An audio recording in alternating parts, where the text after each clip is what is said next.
بسم الله الرحمن الرحيم. فوق السماء ابعتها لي يلا. معاكم اخوكم ابو زياد. تحت امر عليك يا مدير. معانا شربان 200 طن كل البتاكت راديوس 62 متر. كله زي الفل يا فبنرفعوه النهارده بواسطه الونش ال 1200 مدارس خاصه داخل محطه من محطات البترول في مصر. بسم الله ما شاء الله. شركه بتروجيت. بسم الله ما شاء الله. طبعا احنا خدنا كل الاحتياطات اللازمه. علم بقى رفعات راديوس. شوفوا كام واير، 36 واير، بوصه ونص، 8 وايرات، 2 بوصه ونص، 4 سبح فوق ما شاء الله، 3 بوصه. يعني حاجه الحاجات دي تشيل 500 طن. ده غير السيفتي بتاعهم كمان هنحط عليهم 150 طن، يعني حوالي 650 طن. بسم الله ما شاء الله. ادي الشربان. طبعا وسيطة الرفعة دي فيها بسم الله ما شاء الله جهامزة العمل من صناعية، من مهندسين. ومعاكم طبعا اخوكم ابو زياد والحاج فرج ابو الخير.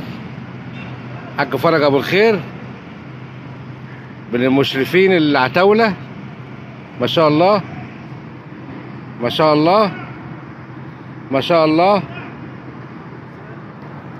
ما شاء الله. طبعا من احد رجال السيفتي، من احد رجال السيفتي، من الناس الممتازه جدا. خلي بالكم مش اي حد يطلع فوق على الروف من السيفتي، مش اي شخصيه، لازم يكون شخصيه على علم بالسيفتي على اعلى مستوى. الله يسترك يا ابني، الله يبارك فيك يا ابني. انتوا ابطال يا ابني، انتوا ابطال. كل اللي شارك في العمل دي بطل بطل.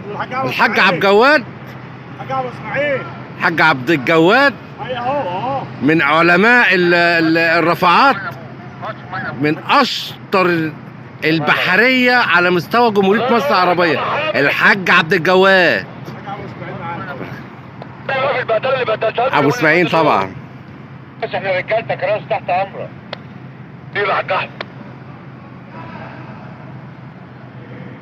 احمد انا عملت واحد معايا يا ابو احمد. معانا عم احمد ابو اسماعيل اهو. انا جابه من على بعد، انا بيني وبينه حوالي 200 متر. الوزن زاد معايا. حاج ابو اسماعيل ادب واخلاق يا جماعه، مفيش كده. ادب واخلاق مفيش كده. احنا بنتعلموا منه الادب والاخلاق. الحاج عصام، الحاج عصام في السبت معايا اهو، برضه من جهامزه البحريه. الشباب الصاعدين طبعا، ده الجيل اللي بعدين على طول، من الشخصيات برضه العالميه في عالم السيفتي. ما شاء الله ما شاء الله ما شاء الله ما شاء الله. طبعا احنا معانا الرجاله تحت. بسم الله ما شاء الله. بص كل ده قاعد مستني. 4 طن يا ابو احمد لسه. كل ده قاعد مستني. 4 مجموعات هيشتغلوا هنا في التركيب، في التجميع. طبعا من مجموعه من الزيرو لل90 مجموعه، ومن ال90 لل180 مجموعه، ومن 180 لل270 مجموعه، ومن 270 للزيرو مجموعه. 4 مجموعات. على راس اول مجموعه طبعا الحاج الاشول، احمد الاشول، من الناس الفطاحله. المجموعه الثانيه الحاج سيد مدبولي، واخد بالك انت، من الجماعه العتاوله برضو، مش اي حد يعني. اسامي تقيله دي، يعني الناس هتعرفها، دي اسامي تقيله. المجموعه الثانيه طبعا الحاج سامح، واخد بالك انت، سامح عفيفي. المجموعه الرابعه ان انا اخوكم ابو زياد البسيط الاقل واحد في الدنيا.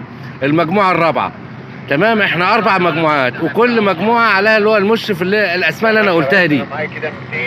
وبعد كده احنا معانا بقى داخل المجموعه المشرف بقى اللي هو العبد الله، والحاج سامح، والحاج احمد الاشول، والحاج سيد مدبولي. معانا بقى في الداخل 3 مجاميع تانيين، 3 برادين، وكل براد معاه 2 بحريه، معاه حجار، معاه لحام.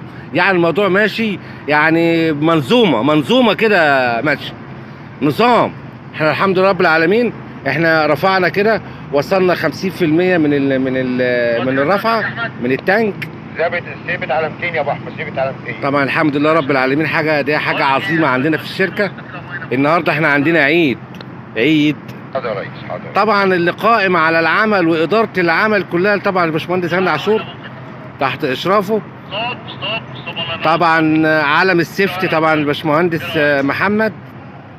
باشمهندس محمد ده بقى مش مدير سيفتي بس، ده الراجل مدير سيفتي واخ والعمده بتاعنا. يعني الواحد لو عنده اي حاجه بيروح يحكي معاه، بيفضفض معاه كده يحل له مشاكله. من الشخصيات يا جماعه، الشخصيات الغريبه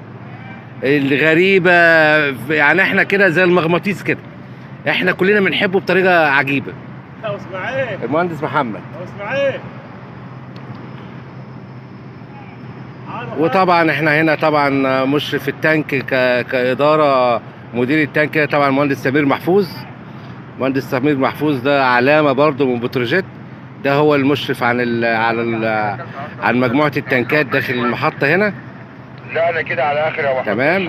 وعندنا طبعا المهندس محمد عبد الكريم، مش محمد عبد الكريم الكبير، محمد عبد الكريم ده لسه طالع. انا وصلت للشل كام كده؟ محمد عبد الكريم ده لسه طالع من الشخصيات برضو، الله اكبر عليها، شاب كده ما شاء الله. طلعت كام لوح كده؟ احنا في اجيال طالعه حلوه، اجيال طالعه حلوه ما شاء الله. الشركه دي ولاده. تمام يا ريس، تمام يا ريس. احنا كده وصلنا بنسبه حوالي 65%، لان ارتفاع التانك 23 متر. ما شاء الله ما شاء الله. طبعا اخوك ابو زياد اجهزه، هقول لك ازاي جه هنا التانكات. انا جاي هنا بس بدفع معاهم في الرفعه. طبعا هنا الحاج هاني فاروق اللي هو مشرف عامل التانكات.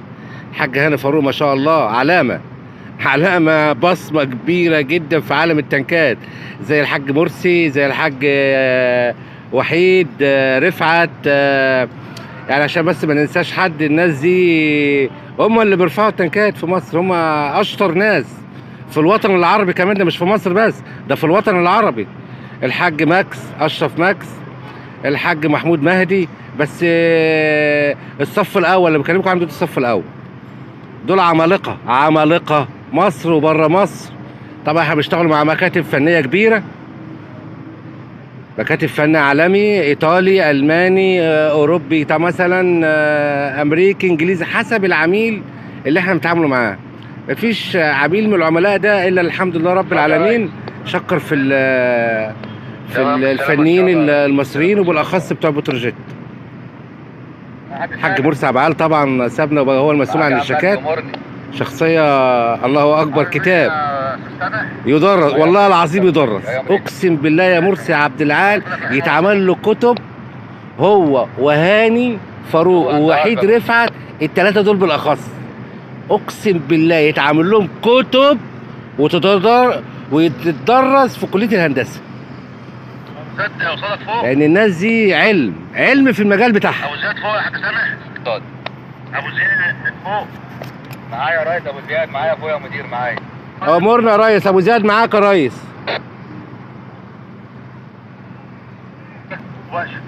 كل حاجه ماشيه تمام يا ريس.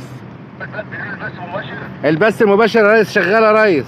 لا ده هي صوره للذكرى بس يا عم مجدي، مفيش بث مباشر دلوقتي. طبعا معانا الحاج مجدي، ده اسطوره الرفعات داخل شركه بتروجيت عمومي. يعني احنا لو هنقوله مثلا في ابو زياد، في هاني فاروق، في مرسي، في وحيد رفعت، لا ده بقى بسم الله ما شاء الله منفرد، علامه من علامات مصر، مش علامه بتروجيت، لا ده علامه من علامات مصر. الحاج مجدي. جهز لي فرقك، يلا تيجي تمام بفرقك. حاضر يا ريس، حاضر يا ريس، علما يا ريس.